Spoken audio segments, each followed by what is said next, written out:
vida notáveis vem se apaixonar, com histórias incríveis pra te emocionar. No canal Vida Notável, histórias vão te inspirar. Se inscreve e deixa o like pro canal bombar.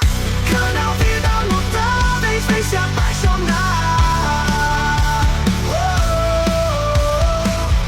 com histórias incríveis pra te emocionar. No canal Vida Notáveis, histórias vão te inspirar. Se inscreve e deixa um like pro canal bombar.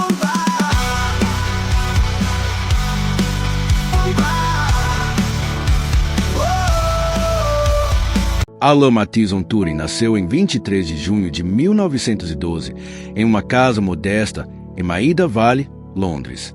Seus pais, Julius Mathison Turing e Ethel Sarah Stoney, vinham de famílias com tradição acadêmica e cargos públicos, uma linhagem que misturava a rigidez britânica ao sonho imperial do século XIX.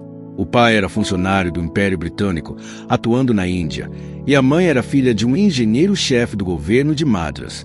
Desde o nascimento, Alan foi criado em um ambiente de disciplina, ausência afetiva e expectativa intelectual. Uma infância marcada pela distância. Os pais de Alan, por conta dos compromissos na Índia, deixaram os filhos na Inglaterra. Assim, Alan cresceu sob os cuidados de famílias adotivas, sendo deslocado de lar em lar, criando uma sensação profunda de abandono, solidão e introspecção.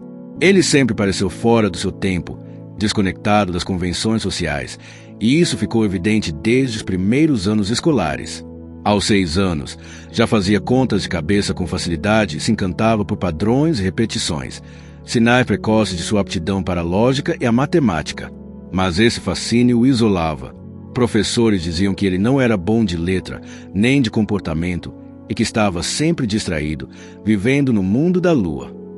O jovem Turing sofria bullying constante nas escolas aristocráticas por onde passou, especialmente por ser estranho, gago e socialmente desajeitado. Era zombado por sua maneira de andar e por suas explosões emocionais quando se sentia incompreendido. Em 1926, entrou para a Sherborne School, uma tradicional escola pública britânica.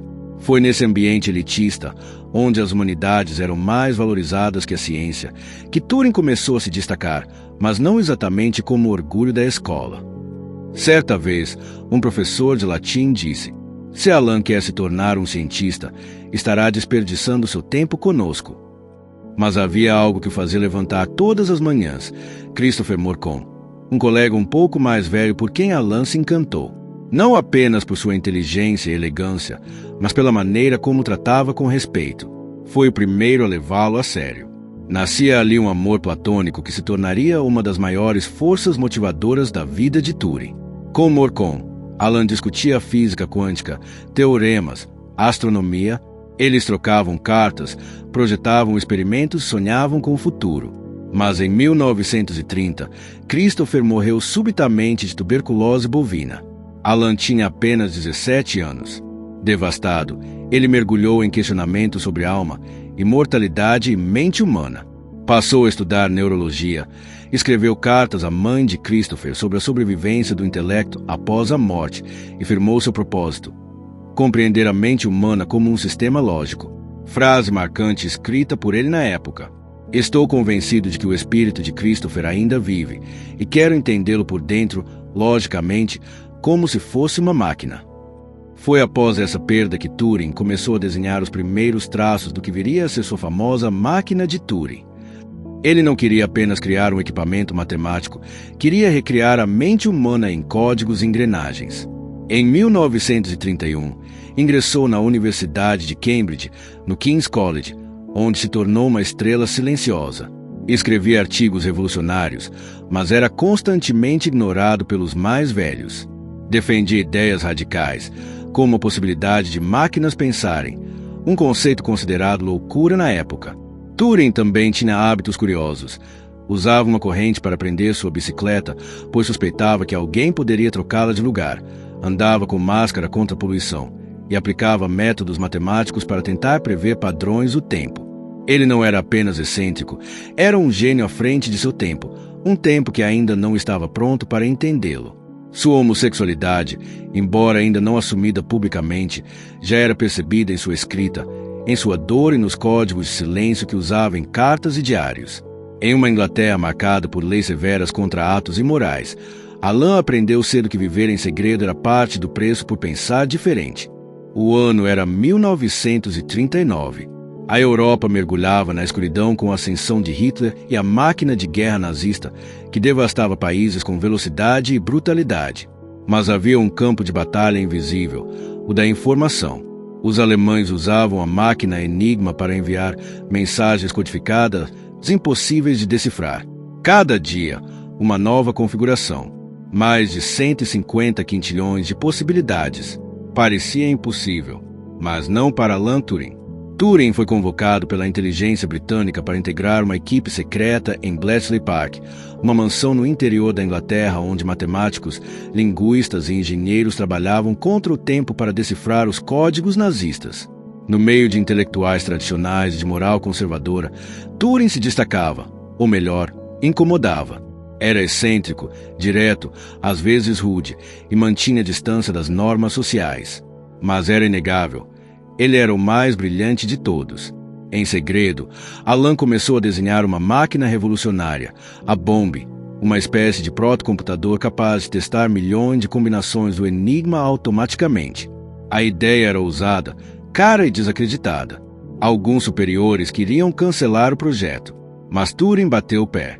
Chegou a escrever diretamente a Winston Churchill, pedindo apoio direto do governo. E Churchill, impressionado, autorizou financiamento total.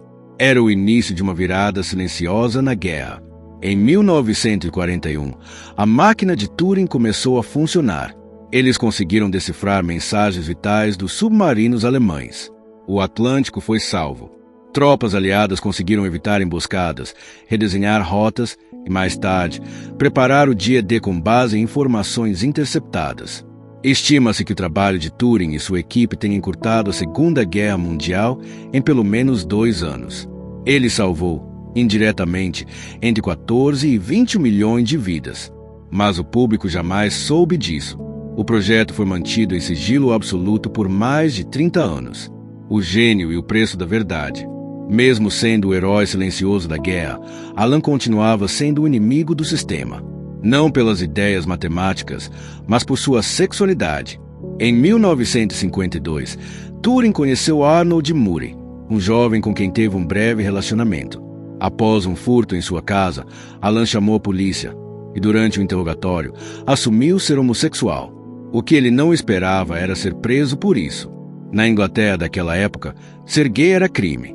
Turing foi processado por indecência grave, o mesmo crime pelo qual Oscar Wilde havia sido condenado décadas antes.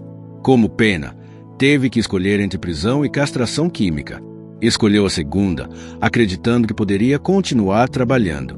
Mas os hormônios femininos que recebeu causaram efeitos colaterais devastadores: impotência, aumento das mamas, depressão profunda e o isolamento absoluto da comunidade científica.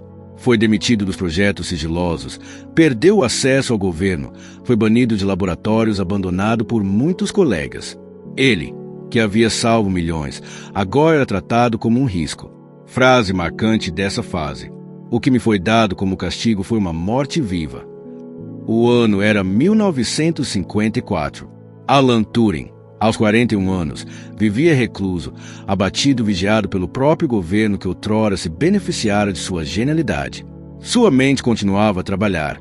Ainda escrevia artigos sobre inteligência, cognição e vida artificial. Sonhava em construir uma máquina pensante, algo que pudesse simular o raciocínio humano, o embrião da inteligência artificial moderna. Mas seu corpo já não acompanhava seu cérebro. Os efeitos da castração química, parte de sua sentença, incluíam depressão severa, fadiga, alterações hormonais, profundas crises emocionais. Para um homem que buscava lógica em tudo, o mundo lhe parecia cada vez mais absurdo. Em 7 de junho de 1954, Alan foi encontrado morto em sua casa, em Wilmore, Cheshire. Ao seu lado, uma maçã mordida, que muitos acreditam ter sido envenenada com cianeto. A autópsia confirmou a presença da substância. Oficialmente, foi considerado suicídio, mas há quem questione. Alguns sugerem acidente de laboratório. Turing manipulava cianeto para experimentos. Outros falam de assassinato disfarçado, citando o medo do governo britânico de que ele soubesse demais. A verdade nunca foi confirmada, mas o simbolismo daquela maçã mordida eternizou-se como um grito silencioso contra o preconceito. Frase póstuma simbólica. Às vezes, é a pessoa que ninguém imagina que pode fazer grandes coisas, que faz as coisas que ninguém poderia imaginar. A reabilitação histórica, tarde, mas não em vão. Por décadas, o nome de Alan Turing permaneceu escondido. Documentos sobre seu trabalho na guerra só foram desclassificados nos anos 70. E foi só nos anos 90 que sua importância começou a ser reconhecida publicamente. A reabilitação foi lenta, mas poderosa. Em 2009, o primeiro-ministro Gordon Brown pediu desculpas formais, em nome do governo britânico, pela forma como Turing foi tratado. Em 2013, a rainha Elizabeth II concedeu a ele um perdão póstumo oficial, algo raríssimo na história do Reino Unido. Em 2021, o Banco da Inglaterra lançou a nova nota de 50 libras com o rosto de Alan Turing. Um gesto emblemático. O homem que foi considerado uma ameaça moral agora era símbolo da inovação britânica, da ciência, da resistência e da liberdade de ser quem se é. Em sua homenagem, criou-se a Turing Award, considerado Nobel da Computação. O legado imortal. Alan Turing é hoje considerado pai da computação moderna. Sua máquina teórica é a base de todos os computadores, precursor da inteligência artificial. Seu famoso teste de Turing ainda é usado para avaliar se uma inteligência artificial pode ser confundida com um humano. Símbolo de resistência ao que tinha mais. Sua vida inspirou movimentos por direitos civis em todo o mundo. Herói de guerra não armado, salvou vidas com lógica e papel, não com armas. Referências culturais e homenagens. O filme O Jogo da Imitação, The Imitation Game, 2014, com Benedict Cumberbatch, apresentou sua história a milhões e gerou debates globais sobre justiça, tecnologia e inclusão. Livros, documentários e centros de pesquisa ao redor do mundo agora levam seu nome. Sua história passou de segredo de Estado lição de humanidade. Reflexão final.